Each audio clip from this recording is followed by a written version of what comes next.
sa baryo namin, Kulong, Valenzuela City, ay napakalakas ng ulan, napakalaki ng baha na nangyari dito sa amin.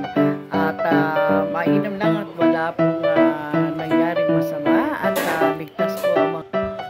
Siyempre, yan po ay natural disasters, calamities. So, wala tayong magagawa dyan. Kaya kailangan tulungan natin sa sarili at magpasensya tayo sa mangyayari. Kaya lang dapat tayo ay ligtas sa mga darating na natural calamities. Ayan. So, buti na naman guys, kami ay merong second floor. So, hindi affected ng aming second floor at medyo mataas.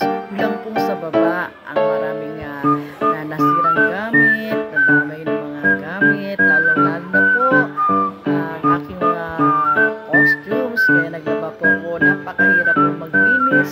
At yan ay sa tulong siyempre ng aking asawa na si Jerry at aking manugang na masipag maglinis. Ayan. So, mga isang linggo po kaming naglinis. Hanggang ngayon, naglilinis pa rin kami.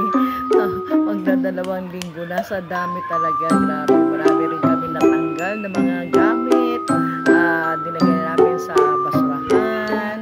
At affected po yung sasakyan na yan. At nasira po yan. Pero okay naman at nagawa. No? Nagawa ng mekaniko. Yan. Yung isa, hindi na po ako nakatulong na magtaas magamit na galing sa baba at akin sa taas. Kasi sabi ng asawa ko, wag na akong bumaba, baka madulas pa ako. Kaya mahirap magdala ng may sakit o mga ospital dahil malaki ang baha. Salamat lang tayo sa Diyos at okay kaming lahat. Ayan guys, shout out muna dyan sa bahay kulitan at sa mga nanonood dito sa aking vlog. Hello, shout out. Ayan, dyan po ako sa terrace nagluluto. Ayan, although na meron po kaming lutoan din dyan sa second floor, pero mas mainam na dito na lang sa labas at maluwag-luwag. Ayan, syempre nagluluto rin tayo ng masarap para ganahan ang mga naglilinis ng aming bahay at nag-aayos. Ayan po. Okay. So, safe naman lahat kahit ng aming mga kapitbahay. Kaya lang ang hirap, syempre, ang mag-ayos, magligpit, maglaba, ayan, at ibalik sa dati ang mga gamit na inakyat. Ayan po, yan po aming second floor. Alright, ayan guys, nakita nyo.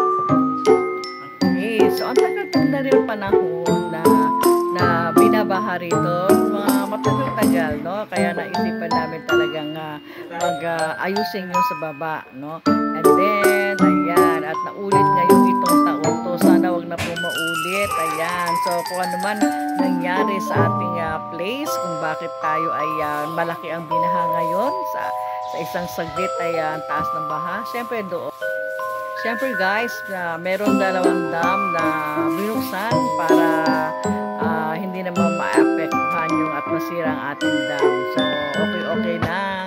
So, sa aming lugar ay merong may mga nasa lantarin, kaya sila ay na-safe na nasa evacuation center sa elementary school at sila ay maayos naman doon guys. Ayan.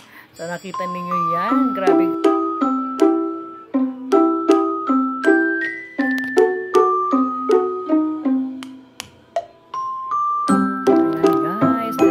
Lang tayo dyan, talagang na-stuck tayo dyan at hindi tayo syempre makababa para maging safe po tayo lahat, lalo mga bata hindi bumaba, kundi yung dalawa ko lang yung aking manugang at saka yung aking asawa ang nag-aayos, nag-aakyat, nagbibigkit.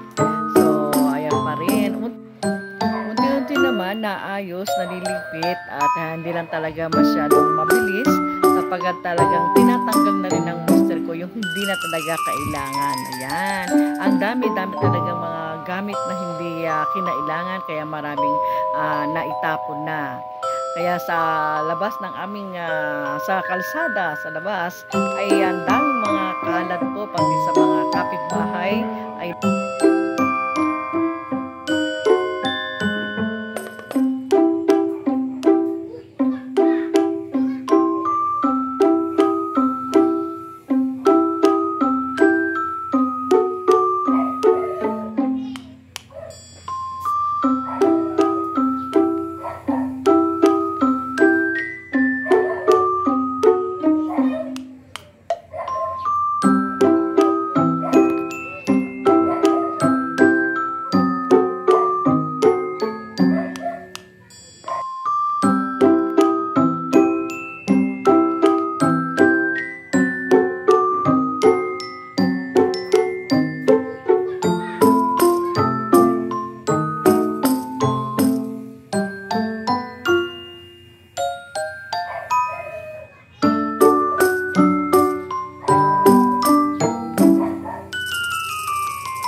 guys, ang isang sasakyan namin na yan ay hindi naman naapektuhan. Ayan. At tumangka na po akong bumaba at tinigyan akong baba.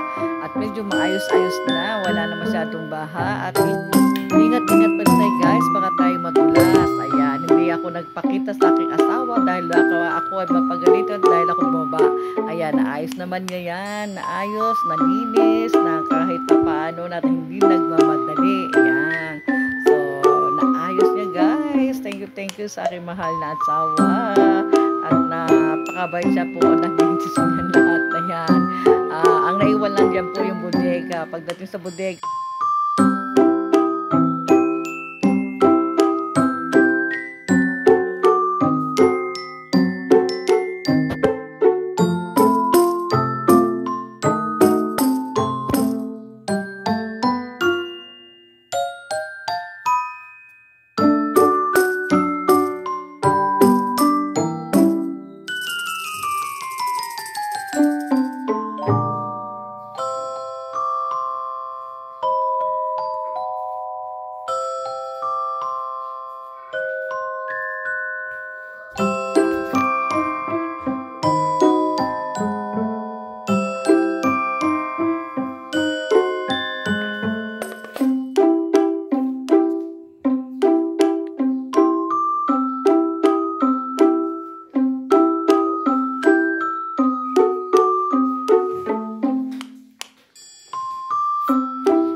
naman tayo dito sa aming terrace sa ibaba. Ayan, clear naman.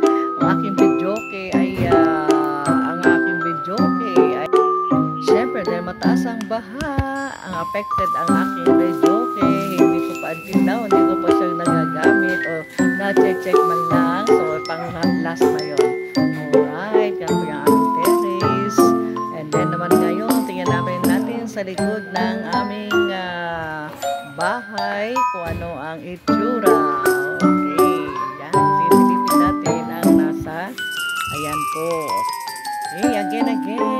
Ayan ang ating sa likuran ng ating bahay. Ayan guys. Yan. Hindi pa masyadong maayos na inaayos ng aking mister. Kasi pat inuna niya yung nasa sala, nasa sa may terrace, sa may garahe. Alright. Shout out muna dyan sa mga nanonood ng aking vlog. Thank you sa iyong pagsugod. Kabahay, Kulitan, Team Puyaters, ang Team Positive. Shout out. Ayan. Yes, ito nangyari sa amin sa bahang Karina o Bagyong Karina. So, maraming salamat sa inyong nanonood.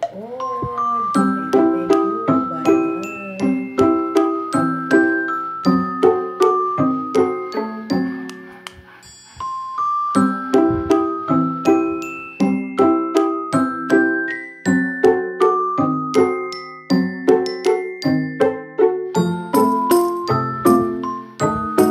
Siyempre guys, malungkot sapagkat tayo ay naapektuhan ng baha.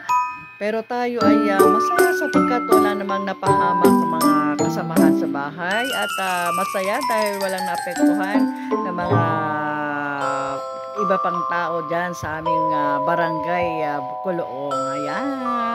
Ayan, mga kalat, mga dumi, mga madulas. Ayan, so ingat tayo. Sa mga naapektuhan din, talagang pagdasal natin na tayo ay ligtas sa ganitong natural calamities. Ayan, pray tayo guys para tayo ay laging safe sa mga darating na natural calamities.